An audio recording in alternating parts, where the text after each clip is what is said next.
my channel. I am bringing you a really quick layout today. Super simple, basic, but looks really effective. So I'm giving you a quick flip through the Craft Consortium watercolors paper pad that I've just bought. I absolutely adore it. It's beautiful. I got mine from Craft Online here in Australia. It is stunning.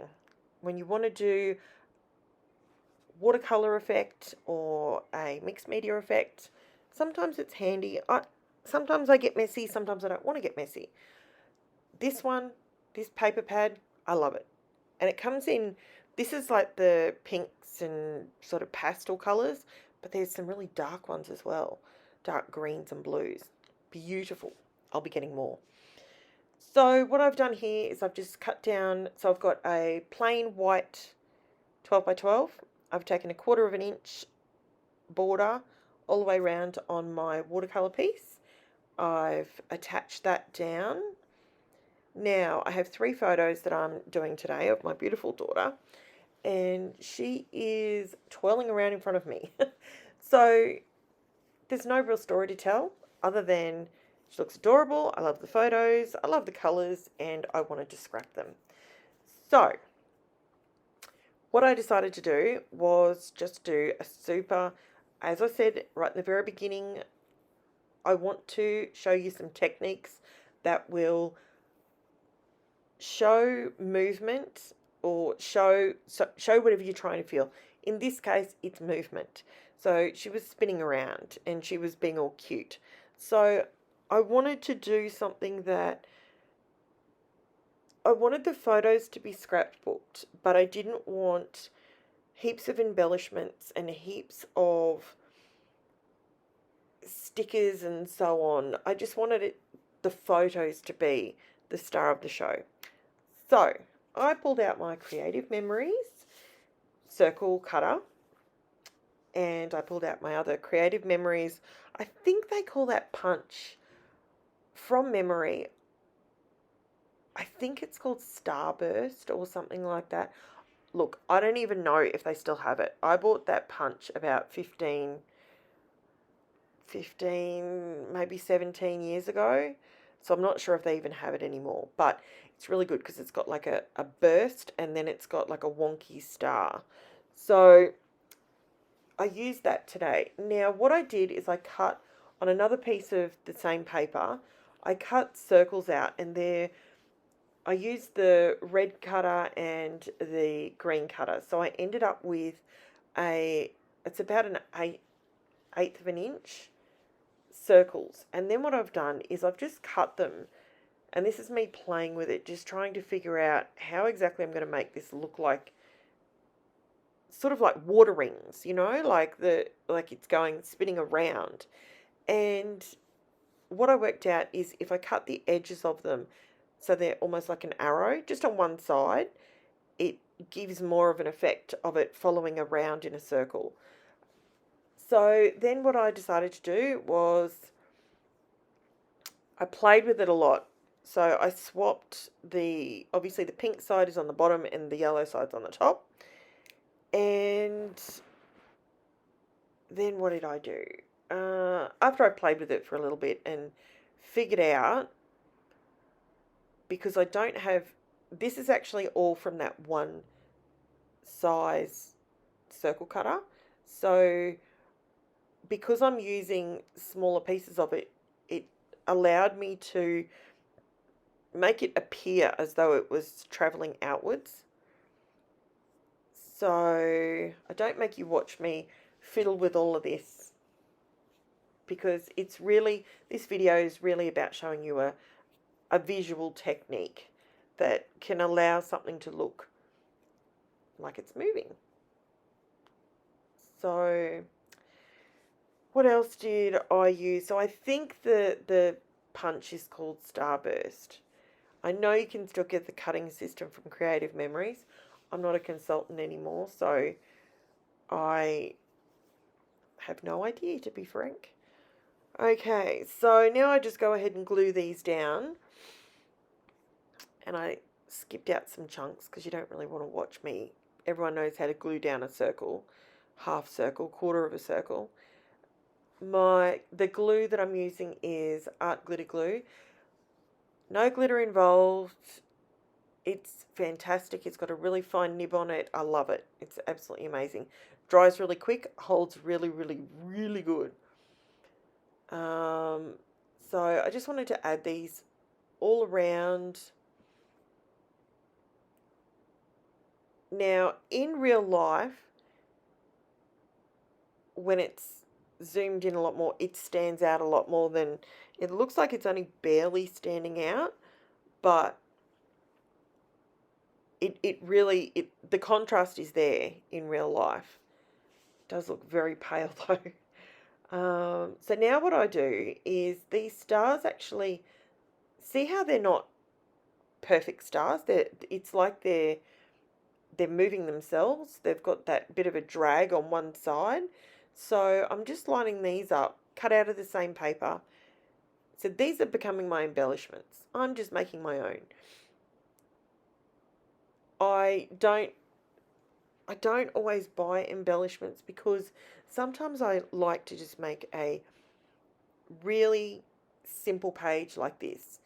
Not every single page in your scrapbook has to be over the top, crazy and wild.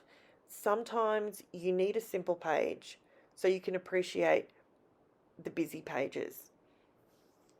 You know, the ones with the flippy flaps and the ones with the little doors on them, and the ones that might be so bright that's like, wow, that really hit you. So sometimes I really like to have a nice basic page like this. So I used the yellow stars on the yellow side, the pink stars on the pink side, so it contrasts. Once I get all that done, then what I do is, I think I show you here. So this is the dye that I used. I bought this. I actually saw, it was either Janet Fritz from Galaxy Girl Creations, or maybe it was MK. I can't remember who it was.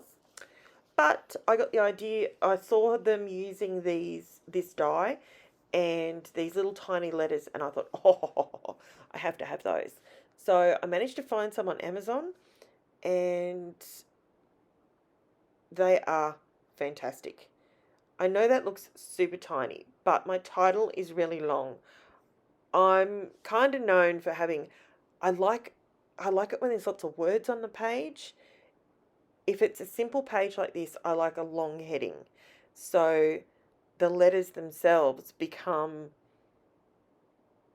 sort of make it busier, if that makes any sense. So the die set that I just showed you is called Sizzix Thinlits, and it's called ABC, and the number on it is 664177. So in case you were interested in getting the same die, I got mine from Amazon Australia, but I'm sure you can still get it in the US. Now, again, I don't make you watch me put all these down.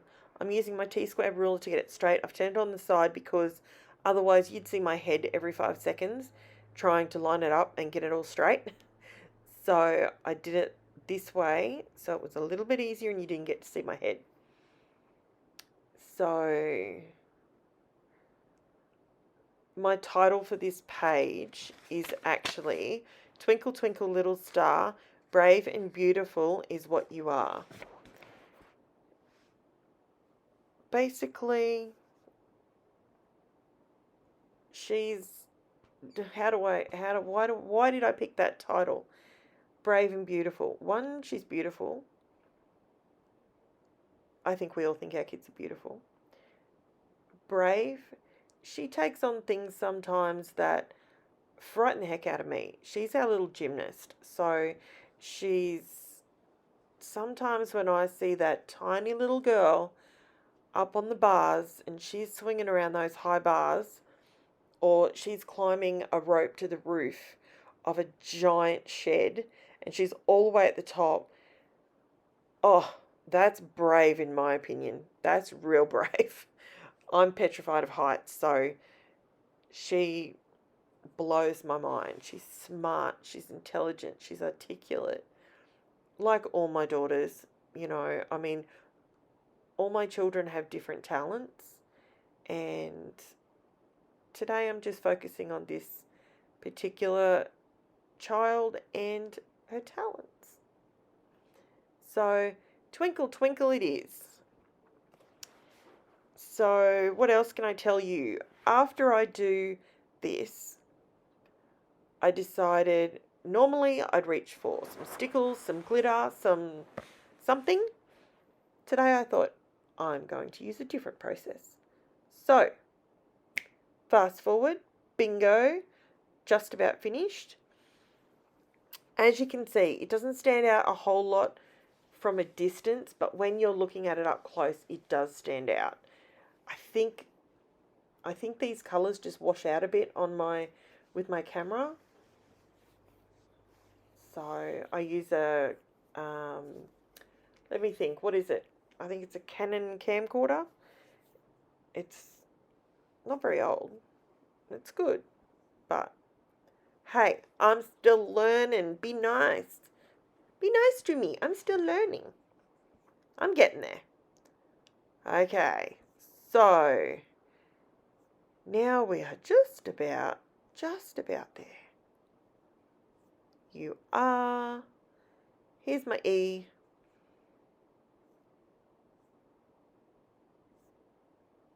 Now, this is where it gets fun and messy. This is when I realised, I was halfway through that title when I realised what I was going to do next. And that's when I decided I was going to introduce some silver leaf. Now, normally I use gold. I do gold splatters, or I do all that sort of thing. But today I wanted to show you again another technique, a different technique. The effects you can get, it doesn't have to always be a splatter. It doesn't always have to be a wet medium, Sometimes, now, this is how I do it. Yes, this brush gets destroyed in the process, so it's a cheap one. So I wanted to put a little bit of silver on the circles, the half circles, the bits of circles, and on the stars. But I didn't want to completely cover them. Otherwise, what's the point of using coloured paper, right?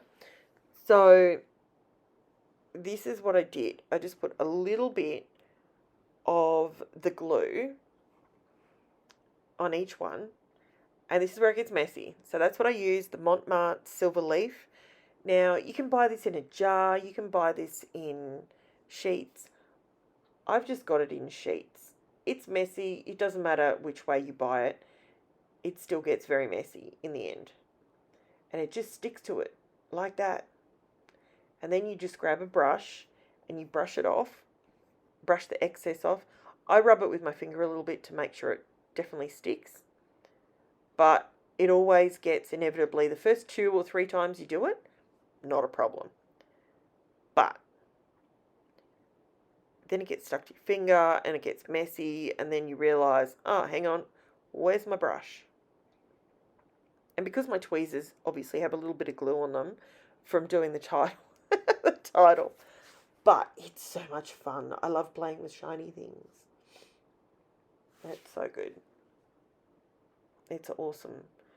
So I did leave a little bit of this on here for you to watch. You feel free to fast forward or whatever you want to do. But I found that if you get a brush, so you put the glue on and then you let it go a little bit tacky, and then the silver just sticks to it. And it's so good. And it leaves, so you're getting that metallic look on your page that you would get from splatters, that you would get from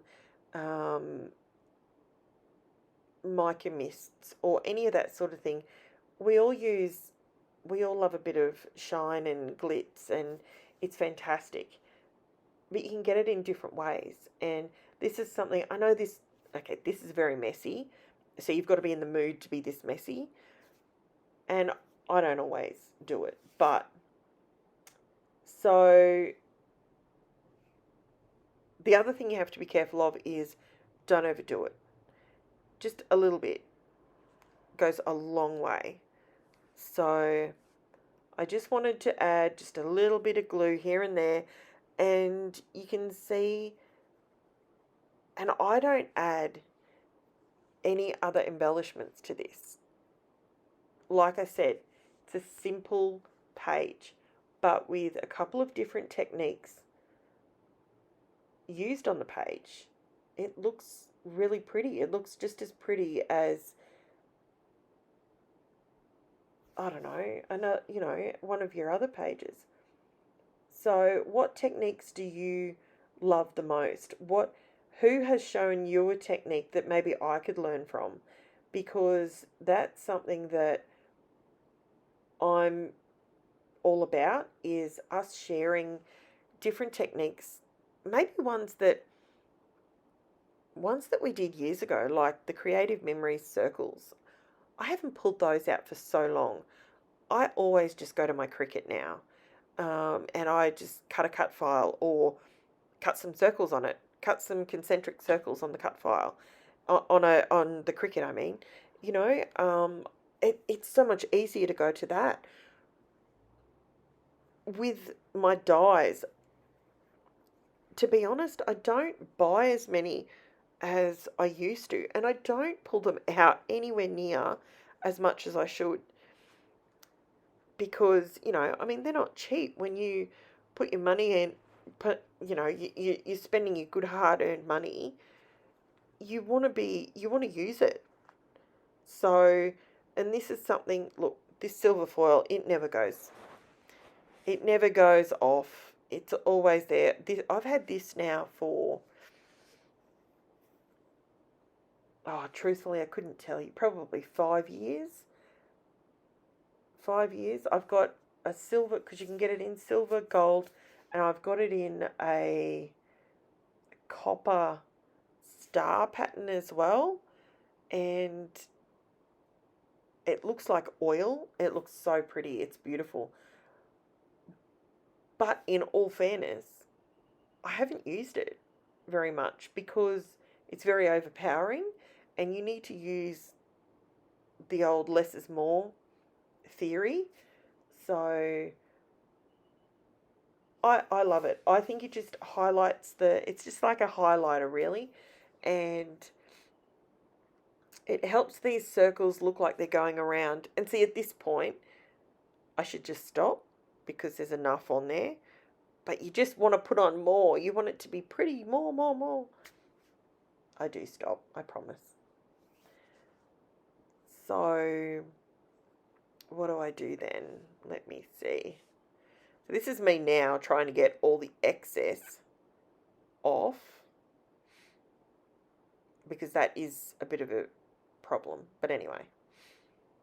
So I got the excess off, and now I'm back. So I just did a little bit of an extra sort of a pen border. I'm using my Uniball Signo broad white pen just to draw an extra line. I was going to sew it, and I was going to just do a quick sewing line, but I thought, no, simple, Karen. Just keep it simple. So that's what I did. I just did a little pen line all the way around, and you know what? I'm actually really happy with it. Really, really happy. I don't feel like I have to add any more, and I balance out the big wordy title in a minute with the journaling down in the bottom corner. So it literally looks like, yeah, it's spinning, but it's balanced. I absolutely love it. So keep moving that tray around.